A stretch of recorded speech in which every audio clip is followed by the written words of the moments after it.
Hello, everyone. I am Lexi. I am your host, and this is Lexi's Book Nook. This is a podcast, booktube channel, and Patreon account where we talk about all things books, book club recommendations, Reese Witherspoon picks, and just starting up a book club. If you want to start a book club, this podcast is for you. You can get your book recommendations here for your club if you're in a rut and you don't know what to suggest, or you don't know what to bring up to your book club, or if you're starting your own book club and you want to start with some new ideas, this podcast is for you. So if you are a listener, I have this on Spotify, Amazon Prime, and Audible now for free. If you're listening on Patreon and YouTube, then you get the extra bonuses of being able to see my face, my book nook. You get to see the cover art, and get inspiration for your own book nook. And on Patreon, it's $3 a month to support the podcast and get all those benefits.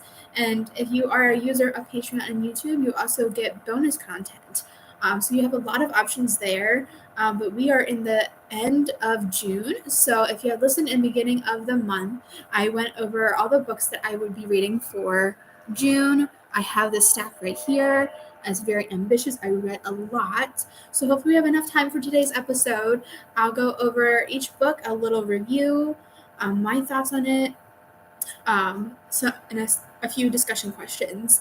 And those are going to be like some book club prompts, a little sneak peek into some questions you can bring up in your book club. I'm only going to go over 3 questions per book because the stack is so big. I don't want to take up too much of your time, and there's so much we can talk about for each book, but we have a lot of books to get through. So we're going to go right into it. The first book that we had was Oona Out of Order. This was my Cockeysville Book Club recommendation. I live in Timonium, so this is the book that they picked out by Margarita Montemore, and we'll go over the summary. So it's New Year's Eve in 1982, and Una Lockhart has her whole life before her. At the stroke of midnight, she will turn 19, and the year ahead promises to be one of consequence. Should she go to London to study economics or remain at home in Brooklyn to pursue her passion for music and be with her boyfriend? As the countdown to the new year begins, Una faints and awakens 32 years in the future in her 51-year-old body. Greeted by a friendly stranger in a beautiful house she is told is her own, Una learns that with each passing year, she will leap to another age at random, and so begins Oona Out of Order. At first, when I read this book, or I read the summary, I thought, oh my gosh, is this a teenager? She has no idea what's going on in her life. She has all these options in front of her. She's going to be very selfish and be like, oh, pity me, pity that. And it's true, she kind of did during this book. But as she goes through her time traveling journey, she learns to mature a little bit and take on more responsibility and be able to be like, I have to go with the flow and be able to take the punches because there's only so much I can do. So I want to try to live my best moment and hopefully learn along the way. And she did. She matured throughout the book. It was a little painful at first, but as I read more of it, I liked her a little bit more, except for her party year. Where I thought it was very dangerous, and I'm surprised she's not an addict because the whole year she was partying and taking drugs and everything. So that was not my favorite year of hers, but I really liked the story behind it, the intent behind it, and almost all the characters are very likable except for one. I don't want to spoil it because it's a love interest, and she has 3 in her life, and it's like a test for you to see which one stays and which one goes, which one is the most impactful. But they were all very impactful. So it was a very good read. I gave this 4 out of 5 stars, I believe. This is on my website, lexisbooknook.com, for my rating, so I don't know on the top of my head, but right now, looking back, I would give it 4 out of 5. So that's Oona Out of Order. And the discussion questions I have. So it's a time travel story, but in a fairly unique way. Do you tend to read time travel stories, or is this one of the first ones you've ever read? And I don't know if you guys have ever read like The Time Traveler's Daughter or Outlander. Those are time traveling books. So I've read them and I really enjoy them. So this is not my first one, but I think this one, Oona Out of Order, is my least favorite. I did give it 4 out of 5 stars because I did like the story. However, like the title, it's very out of order. There's no rhyme or reason of like where she's jumping forwards or backwards, and it's true to the title, but I mean that it makes sense for her to write letters to herself for each year that she jumps ahead, and so obviously she's been through that year before, but that doesn't quite make sense to me. It's like she has to rely on her memories of what happened in that year. She's obviously her time traveling body is going forward in the times, so but her memories, I guess, carry over, but that's not exactly how brain chemistry works because you're apt to forget things and to remember everything in detail. I don't know. I feel like the letters are flawed that she writes to herself to prepare for what's expecting in the new year that she turns whatever 19, 20, 21 chronologically, but biologically she's not. I bet this sounds very confusing if you haven't read it. So it just didn't make a lot of sense to me. I know like the time traveler's wife is kind of random as well. Um, but I like that story more because it was a better love story, and then Outlander is just a very different genre. It's historical fiction. I prefer those books over Oona Out of Order, but that's just my opinion. The next question. We never learn exactly why Una experiences this condition, so let's speculate. Why do you think Una travels to a different era in her life every year on her birthday? And I, as the most like mature response, I guess, is that so she can mature and she can grow from her experiences she's going through. Fast forward into like the menopausal age, and she's going from 19 to 50, and then she goes into like early 20s in her party years, so she's having this new adjustment, and then she's going into another period of her life where she gets married or something. So it's all these different life experiences that she never expected for herself, being able to fall in love again after being with her high school boyfriend. I almost spoiled something I don't want to. But I think each time she fast forwards, it's a new lesson to learn to take advantage, like seize the day, or realize I have a family, or I'm about to have a family, question mark, like maybe this is my soulmate, supposedly, or this or that, like, or like her family drama with her mom. I think each year is meant to teach her something new. And like I said, like throughout the book, she gets more mature. And I think each time she fast forwards was a new life lesson for her. So the last question,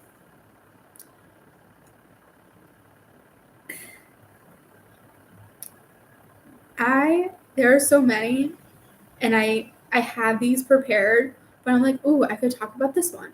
But let's do this one. Let's dissect this book by each of its parts, starting with part 1 in 1982, where 18-year-old Una is in love with her boyfriend Dale, and she was deciding whether to tour with him or go to economic school in London. What were your initial impressions of Una in this section? So I kind of talked about this already, but this is still setting the stage for the book in the background. But again, like she has the whole world in front of her. She's 18, about to go to college. She's about to make these big decisions. She can go to school, start a career, and be very successful in life. Or she can start a music career, may not be successful, but be with the love of her life. So she has all these options, and she gets these two different paths. And to be honest, it's a little selfish at first, the way that she like presents herself in the very beginning, like in part 1. But later in the book, she has more decisions and she's wiser for it and she can make a different decision. But it kind of also sets the stage that no matter what stage in life that she fast forwards, she always has a choice and she can choose to change her future or past. But sometimes she does and sometimes she doesn't. But in part 1, that's where it really starts, that choice. So I am going to leave that choice up to you to read Oona Out of Order, and you can order your copy on my website, lexisbooknote.com. So that is Oona Out of Order. The next book, I did not get it from the library. I already read it, but for your sake, for my Patreon and YouTube users, it is Eleanor Oliphant is Completely Fine by Gail Honeyman, and this is the cover art, and I am sorry for that glare. But that's basically her in the background. So I'm going to pull up my notes for that, because I am completely digital. So, and Eleanor Oliphant is completely fine. This novel is about a social misfit with a traumatic past who becomes love-struck with a singer whom she believes she is destined to be her soulmate. The story is about her attempt to overcome the emotional and physical abuse inflicted upon her by her mother. Eleanor may come off as occasionally rude and uncaring. However, she's just socially awkward. She's unaccustomed to the basic aspects of a loving relationship. This book is extremely funny, and I can vouch for that. This is still in the summary, but the book covers the theme of domestic abuse, love, and neglect. So trigger warning, if you have a history of domestic abuse, whether from a parent or a step-parent, just a warning, we are going to get into that a little bit in this book. But my thoughts, this was actually a book club recommendation from the one that's back in my hometown in Bel Air, Maryland, for Books on Tap. And so I read it maybe over a year ago, and I still remember the characters, the sarcasm, and the humor, and it was hilarious. It was a really fun book. Even with the difficult themes, I thoroughly enjoyed it and couldn't help laughing out loud. Eleanor is very difficult to get too attached to, but once you do, you can't help to cringe and laugh at the same time at every remark and statement she has. She comes off as dry, distant, and awkward, but deep down she's a kind person with good intentions. So I really like this. I gave this book probably 5 out of 5. I didn't see any flaws. And with the character development, it does get better with Eleanor. So at first, you might not like her. Maybe you love her. But I didn't like her at first, but I found her hilarious by the end. So the first question. As we get into the book, we discover that Eleanor has been in foster care in children's homes as a child. Do you think that her social awkwardness and solitary lifestyle is a result of this type of upbringing? Or do you think that it's her mummy that has made her like that? And so I think Eleanor's social awkward is mostly because of the foster system.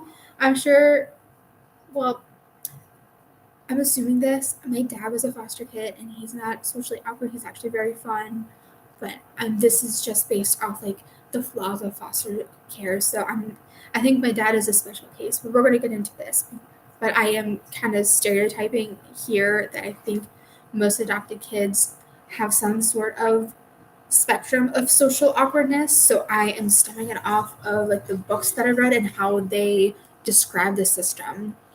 But I'm sure that the kids surrounding her were being adopted throughout her time in foster homes, so she never had much of a chance to get to know the kids around her and form those caring and lasting relationships that are important in childhood.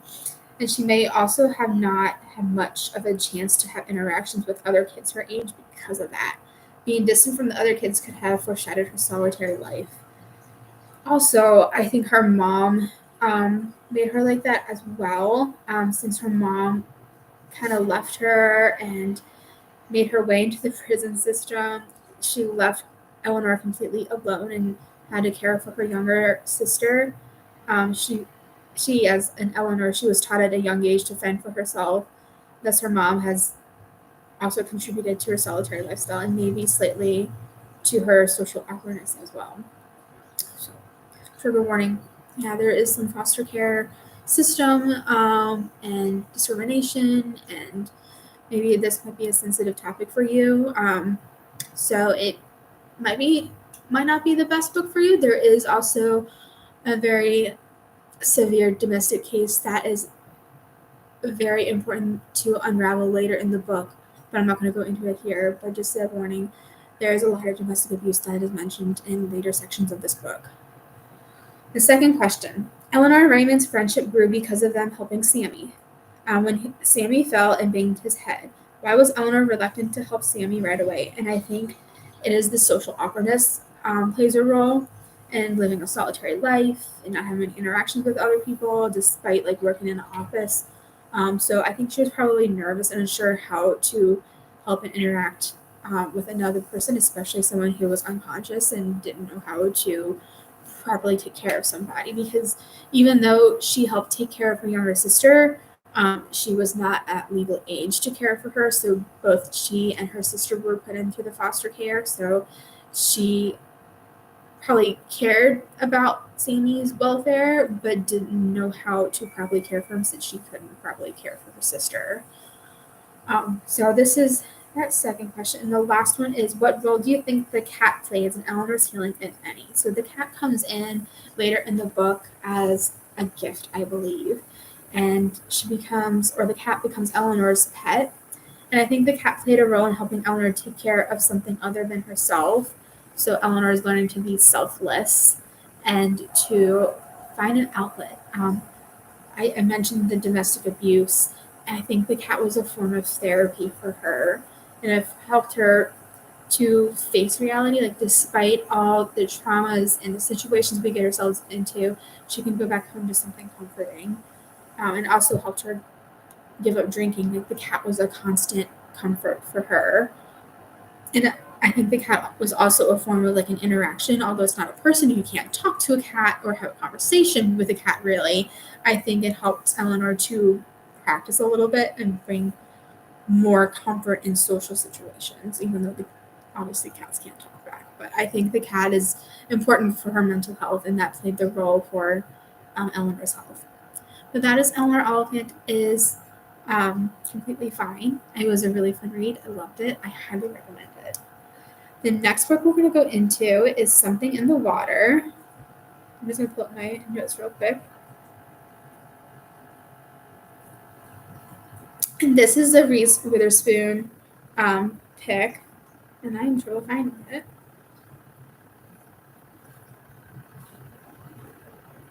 There we go.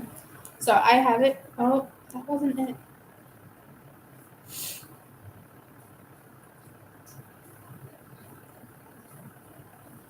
I am sorry that I am wasting your time like this.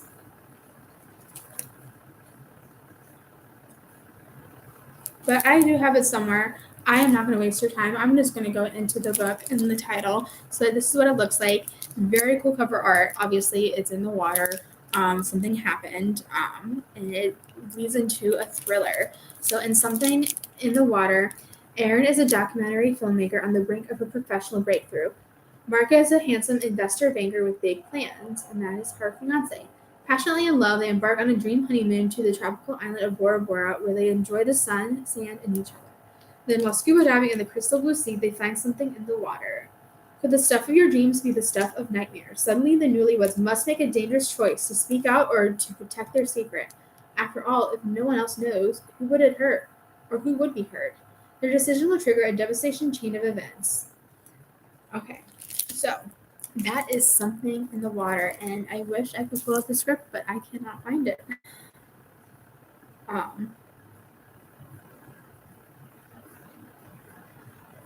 So I'm not gonna get into it because I don't know where my notes went. That's the one flaw of going digital, but it was a very fun book.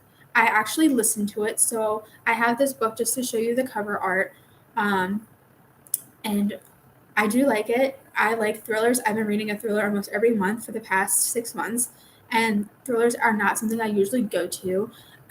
But this one was one of the better thrillers that I've listened to this month. Another thriller by Reese was like The Club was probably my least favorite. I don't know if that's an unpopular opinion or not. Let me know. But I found this one more intriguing, and Erin gets herself way over her head and this situation she got herself in. So she finds this briefcase with a lot of diamonds and a cell phone. She turns it on, and apparently the person who was trying to contact whoever had the briefcase notices that Erin has turned it on, and it has like other like messages from other people in different languages and like codes that they're talking about, and Erin doesn't know what she got herself into, so she's gotten herself into this huge mess. And as of being a documentarian, I don't know if that's a real word or if I said that correctly. She does documentaries on like crime stories, kind of. So she's asking for advice from criminals, which is very, very risky, but they trust her. And have even bribed her to help them form relationships with their family, to help her deal with the situation that she's in, and being gaslit by her husband because he is actually not on her side about taking care of the situation with the briefcase, being hiding the phone and being in contact with whoever really it belongs to and what to do with the diamonds, even though they really needed the money. So find out what actually happens to that briefcase and everything in it, and what happens to Aaron and Mark, and how she deals with this situation. I'm sorry I don't have the questions, but that is something in the water. That is a Reese Witherspoon recommendation. I have another one. I have Counterfeit. I think I said that right. Right next to me. All right, I have the notes for this one. I actually have it. This is Counterfeit by Kristen Chen. This was probably my least favorite book of this month. One of them. We'll get there. But it was a Reese Witherspoon book. I feel like this could be made into a movie or a TV series like Reese does. And I love that about her, because if you check out my Bookstagram, I like to read books that have been adapted into film and movies. But I wasn't too crazy about this. We'll get into that. So Counterfeit is about Ava Wong. She is a straight-laced, rule-abiding Chinese-American lawyer. She is married to a successful surgeon and has a young son. She has the perfect life. But beneath it all, Ava's world is crumbling. Her marriage is falling apart, her expensive law degree hasn't been used in years, and her toddler's temper tantrums are pushing her past the breaking point. Then there's Winnie Fang, Ava's enigmatic college roommate from mainland China. She had abruptly dropped out of school under mysterious circumstances. 20 years later, Winnie is looking to reconnect with Ava, but the shy opera girl Ava once knew has been replaced with a confident woman of the world, dripping in luxury goods. What's the secret to her success? Winnie has developed an ingenious counterfeit scheme that involves importing nearly identical replicas of luxury handbags, and now she needs someone with a U.S. passport to manage her business. Maybe Ava. But when their spectacular success is threatened and Winnie vanishes again, Ava is left to face the consequences. So, based off what we hear about their heritage, this would have been more fitting for May. I usually read Reese Witherspoon's books from the year prior of that same month. I think Counterfeit must have been June, but I think this would be more appropriate for May because that'd be Asian American Pacific Islander Heritage Month. That's a mouthful, but I think that'd be more appropriate for May. But I listened to this, and this is probably one of the very few Asian American books that I've ever read or listened to. The only other one is Our Missing Hearts, which is also a Reese Witherspoon pick. I actually read that earlier this year for a book club pick. And I think I prefer Our Missing Hearts more. But I think Counterfeit was interesting when describing China and like when Ava was there and visiting family. And also talking about her home life. But the main plot with like the luxury handbags and like the chase about that didn't really catch my attention. I'm not really into fashion. If you can see me on Patreon and YouTube, I'm wearing a Johns Hopkins like not a hoodie, like a sweater. Like I don't care for it. So like hearing about handbags doesn't strike my appeal. So like I mean I guess for like the scandal of it, but like it didn't really catch my attention. But like I think I'd give this a 3 stars, I think. So it wasn't ranked very high. So the first question is, although we never see or hear from the detective Ava is confessing to directly, were you able to grasp any character attributes about this person? Did you feel, as the reader, that you were being invited to the arbiter of legitimacy in Ava's story? And I got the impression that the detective was an active listener, responding appropriately to Ava's story. Like, maybe he was nodding or acknowledging what she was saying. I mean, we can't really tell because we're reading or listening, so we don't have the physical proof of what the detective is actually doing. But I got this impression, especially how Ava makes remarks about what the detective might be doing in response to her story. He may have even been expressive, so who knows what he actually did, but I got that impression. But I didn't feel like the arbiter, but I felt like I was in the interrogation room with the detective and Ava. It made me feel like I was an observer, which is probably the point. So the second question, consider the emphasis on branding and fashion. Do you find that luxury brands are always synonymous with quality? Are you loyal to any brands, and if so, why? So yes, I find that luxury brands are almost always synonymous with quality. For example, like well, I got like an off-brand Michael Kors bag for myself for my birthday just a month ago. Um, but I find that even though it's like an off-brand, like cheaper price for a Michael Kors, it was still very good quality. I'm sure you can still get very good quality, like cheaper bags. But I find that with something like Michael Kors, it has even more quality than like a cheaper version of it. But I got it on the Real Real. I'm not a sponsor for them, but I really love my bag that I got for myself. And then the last question is that Winnie and Ava discuss the labor conditions in brand name factories. Do consumers have a responsibility to ensure the ethical production of products they purchase, or do you think most consumers care? And I think that no, consumers don't have a responsibility, but they can choose to advocate for production based on what is important to them and other factors such as the environment, animal treatment, and the creation of products, quality, etc. I think consumers can choose them, but they're not responsible for it. So whatever the method is for producing these products, consumers can choose if it has been tested to their liking. For example, with like no animal cruelty or not creating using animal products. Like I think consumers can choose how they want their products. They have the right to.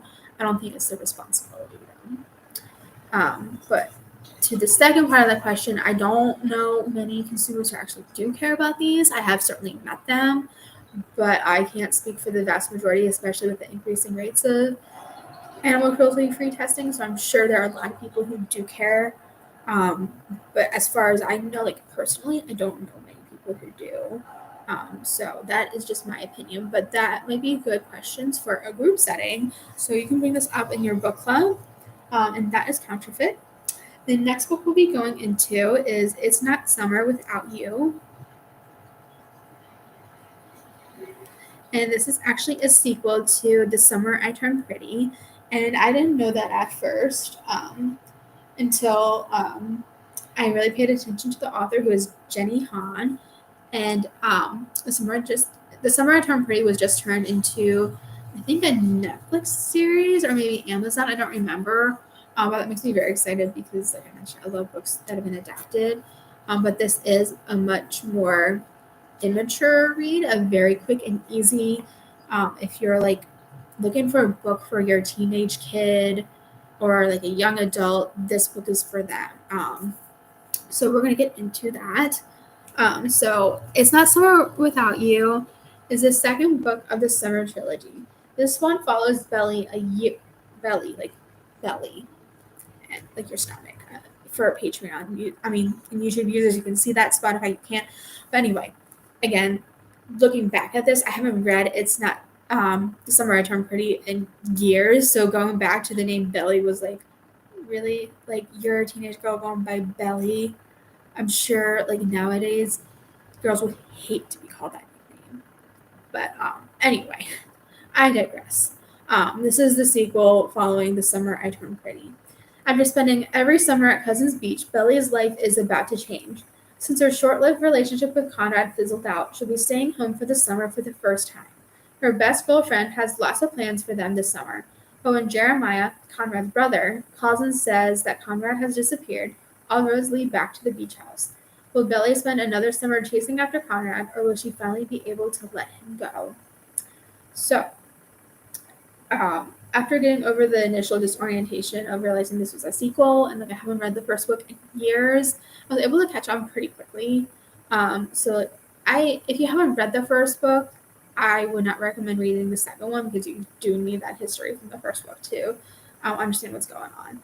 But after that initial disorientation, I couldn't put the book down because it was such a quick and easy read. Again, it's geared towards teen readers and young adults because it lacks maturity and depth to like the conversations and the characters' personalities. So like I wouldn't recommend this to like an older group of ladies or even men. I don't think they're going to care for it too much. But I also didn't like Conrad as a person, to be honest. He was too much of a hothead. So I didn't find any like redeeming qualities about him. But I did like this book.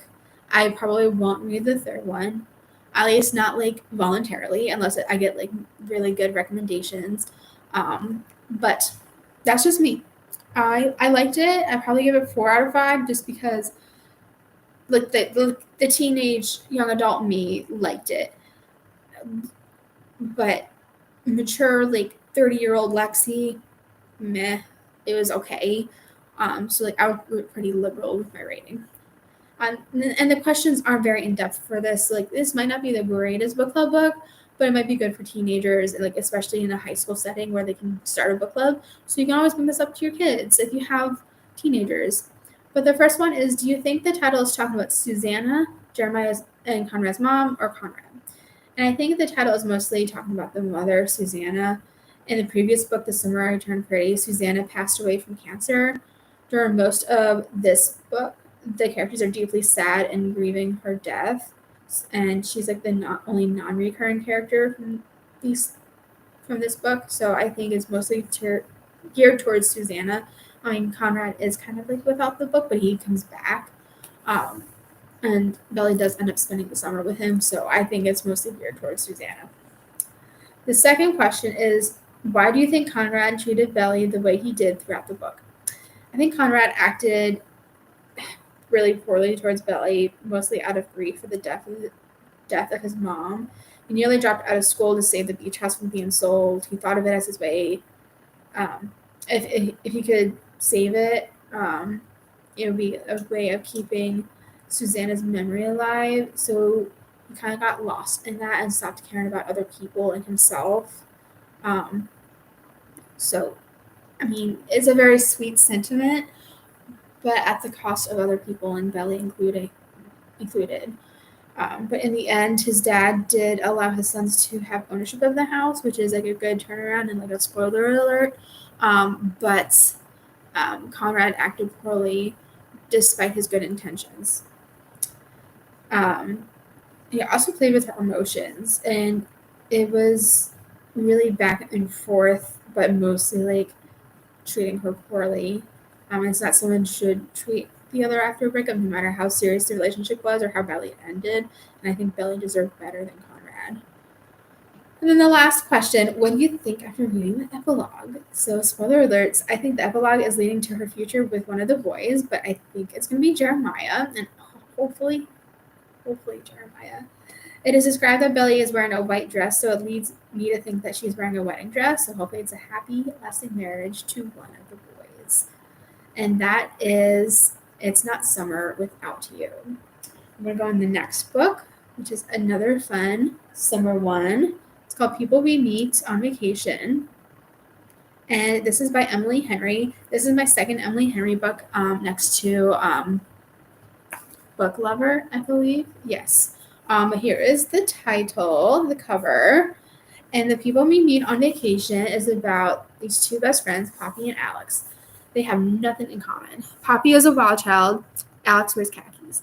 She has insatiable wanderlust. He prefers to stay home with a book.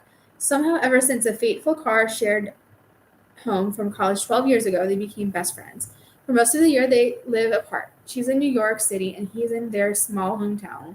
But every summer, they have taken one glorious week of vacation together. Until 2 years ago, when they ruined everything. They haven't spoken since. Poppy has everything she should want, but she's stuck in a rut. When someone asks when she is last truly happy, she knows without a doubt it was on that ill-fated final trip with Alex. Thus, she decides to convince her best friend to take one more vacation together, lay everything on the table, and make it all right. Miraculously, he agrees. Now she has a week to fix everything, if only she can get around to the one big truth that has always stood quietly in the middle of their seemingly perfect relationship. What could possibly go wrong? But I really like this book. I like this much better than Book Lovers. I found this one, People We Meet on Vacation, was very fun, hilarious, quirky, and cute. Poppy is a blogger and writes for a travel magazine. Her work allows her to travel multiple times a year to the most gorgeous places you can imagine, and she has wanderlust, while her best friend Alex does not. So I think their differences kind of attract each other in a way, and in the best way possible. I think they were a perfect match for each other.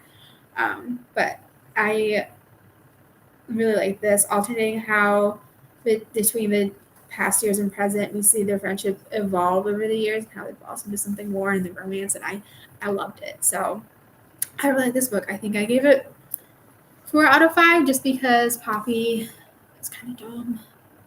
She's a little dumb. She doesn't understand herself, but I think that's the problem with young adults. Like, we are in this phase of trying to figure out who we are, what we want to do with our lives, and it's very normal. But like, I don't know, it was very frustrating for me, especially for like the friends to lovers, and Poppy never really knew it. I mean, I always find that a little like dumbfounding, but I like the book. The first question: why do you think it takes Poppy and Alex so long to admit their feelings for each other? And I think it's partly fear of rejection and losing each other. Another part, knowing how different they are from each other and thinking that their relationship may not work because of that. They have so many differences, but the only thing they have in common is their love for each other. Just really adorable. But in reality, I don't think that would work. But that is up for the readers to decide. Poppy and Alex are so different. What do you think drew them together as friends? And I think both were looking for something that the other person had as a trait. Poppy was looking for stability and something steadfast. Alex needed spontaneity, fun, and humor in his life. Because the other had these traits, they were able to provide what the other needed most in their life. So that was my opinion, my little say. And the last question: while traveling is really fun, there's also a question of running away from something when you're always on the road. What was Poppy running away from? And I think she was running away from a stable, simple life. At first, she wanted a glamorous life of always traveling. She was living the life she always wanted, but eventually got bored with it once she realized she had everything. But she kept running away from sitting down and thinking about the next step. She was scared to do this because she really didn't know what she wanted for in that next step and was afraid to reflect and dig down deep. So she kept traveling to escape her inner thoughts. So those are the 3 questions for people we meet on vacation. And you can always talk to your book club members of their thoughts if they've ever had to make that kind of decision where they would have to reflect on like what they really want in life. So that might be a fun discussion question. We have 2 books left. The next one is one by Chris Bojalian. So this is another on my TBR list because Chris Bojalian is one of my favorite authors. But the more I read about him or like the books that he has, the little less I like them. I really liked The Flight Attendant and I think The Witching Hour. But as we move on to more books of his, like I'm not as crazy about them. But this is Double Bind. We did Double Bind. And not Blind, because I mistaken it for Blind before. I actually listened to this book, so I never actually like picked up this book until like going to the library. But going into the Double Bind, it follows Laurel Estabrook, who is haunted by her past. So trigger warnings.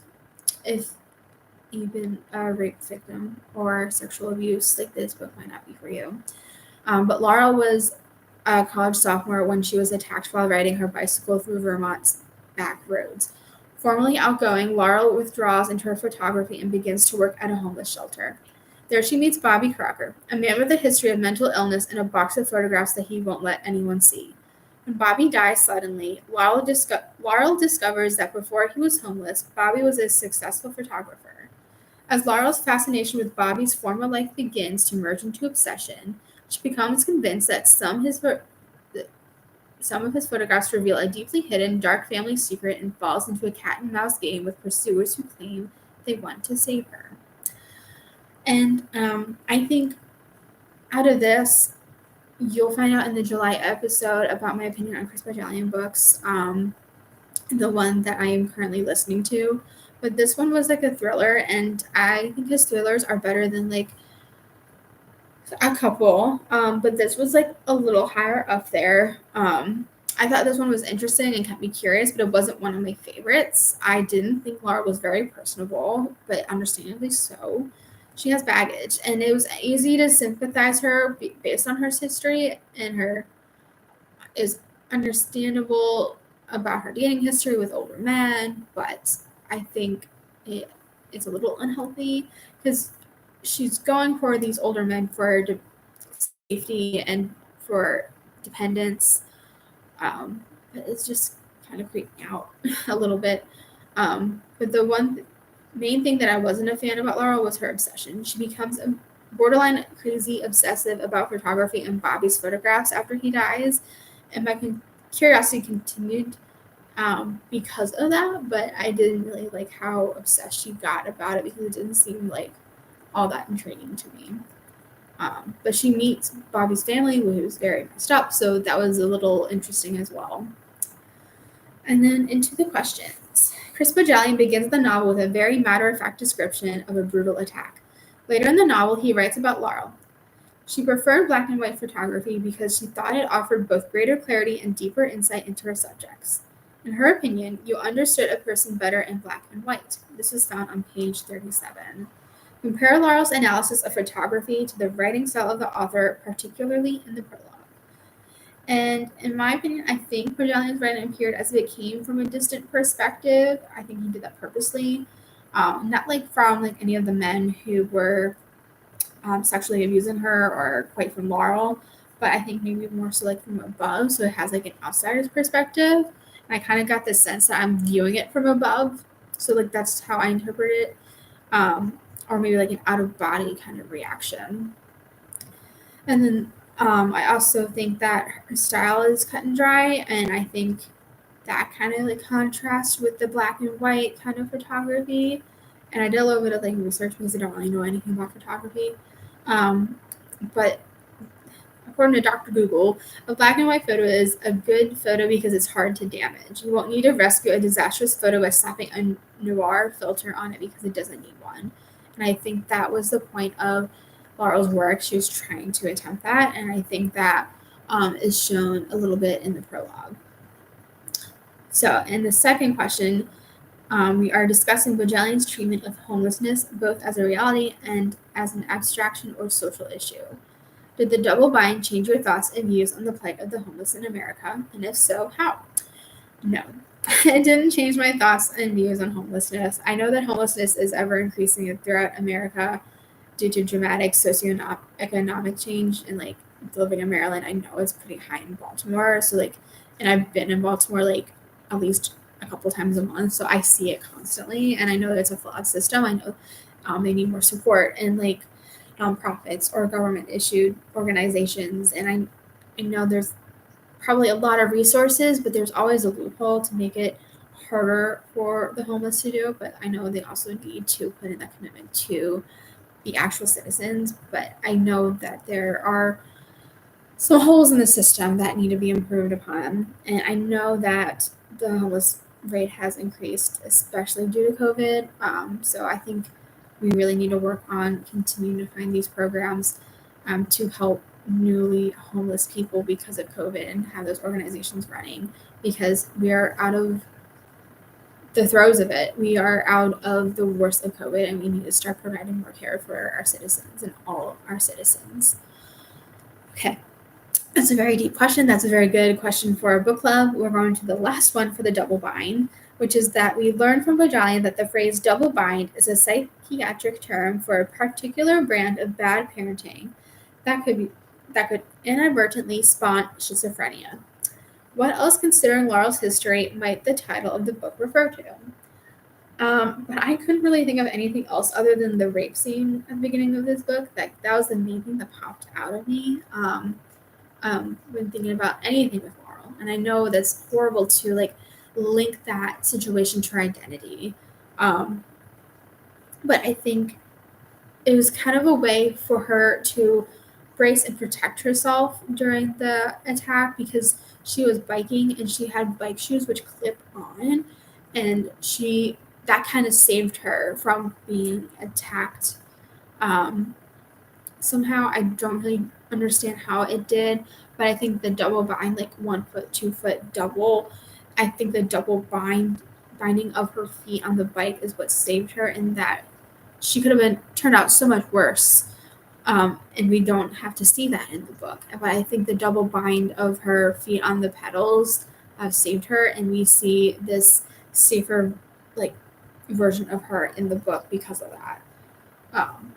But that's the only interpretation I can get out of it for what a double bind could mean.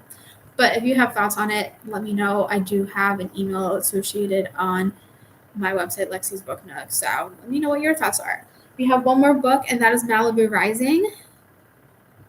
This is my third Taylor Jenkins Reid book, and she never disappoints. Oh, that glare is horrible. Sorry. But it's basically the four siblings surfing on the book, and we're going to get into those four siblings in just a moment. Malibu Rising is a fiction story about a famous family. The father is a famous singer, the oldest daughter is a bathing suit model, the eldest brother is a professional surfer, the younger brother a photographer, and the youngest daughter is just still in college. The book takes place over the course of 24 hours with flashbacks to both their parents' lives. The story is about one unforgettable night in the life of the Riva family, the night they each must choose what they will keep from the people who helped them and what they will leave behind. And my thoughts, 5 stars. This was my favorite book for all of June, and it was so much better.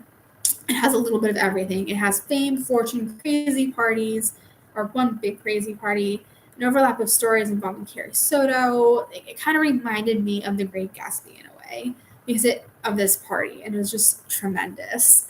But I haven't read any other books that had Carrie Soto or like Carrie Soto's back, so I don't really know much about it. But she sounds batshit crazy. Um, so I don't really have much exposure to her, but she is mentioned in this book. But I also love the power of family in this book because there is the power of single parenting, a single mom, like mom rearing, and then the strength of Nina, who is the eldest child. She takes care of her family once her mother passes away, and it's so inspiring. I also love the atmosphere of Malibu. There's surfing, sand, beaches, etc. Like I love the summertime, so I think this is the perfect read for the summer. I think it's a good book to start the summer. So I really recommend this book, and everyone's lives in this book sound glamorous. And I know they're like celebrities in their own sense, but fantastic. So the first question, the story is told in multiple timelines. The majority focus on the four siblings and their parents. Why was it important for us to read about the parents' relationship and fallout? And I think it was important to have that background and to show the family history and to show how strong the children had to become in the face of adversity. Nina, Jay, Hud, and Kit had to become resilient in the face of strife, and their family dropout shows how strong they were to begin with. Mick, their famous dad, was non existent in their lives. He was never around, basically a deadbeat. Once Mick left and their mother passed away, Nina became the mother figure of the family at a very young age. She was a teenager, not even legal, when she became her siblings' guardian.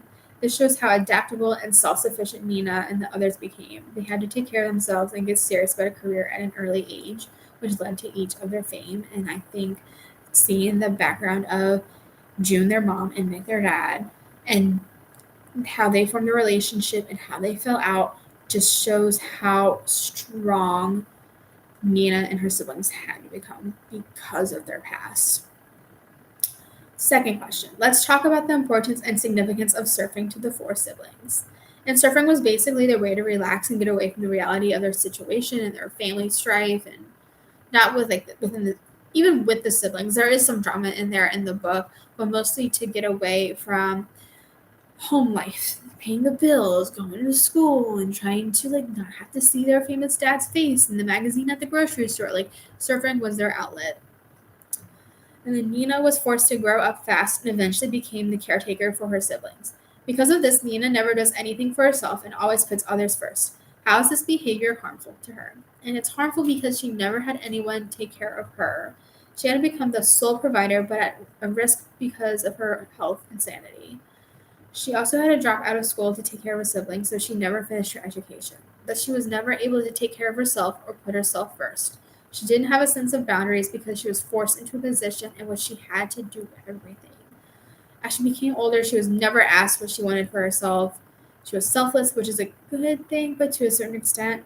She did everything she could to provide for her family, which included modeling. Even though she never wanted it in the first place, she only got involved in the modeling world to earn money for a living. And another example is when Nina took up the family business at Riva's Seafood. The restaurant was passed from their grandmother to their mother and then to Nina. And although Nina didn't really want it, she didn't really have a choice once June passed away. She could have sold the restaurant, but she kept it going only for the sake of her mother's memory. So overall, was forced with situations where she had little control. I mean, she could have made her own path and make her own decisions, but she never thought of herself. And that is a problem with being a caretaker, because you forget to do that, especially when it's thrown upon you unexpectedly. When a parent dies, like, you have no control over that, and you want to take care of the people that you love.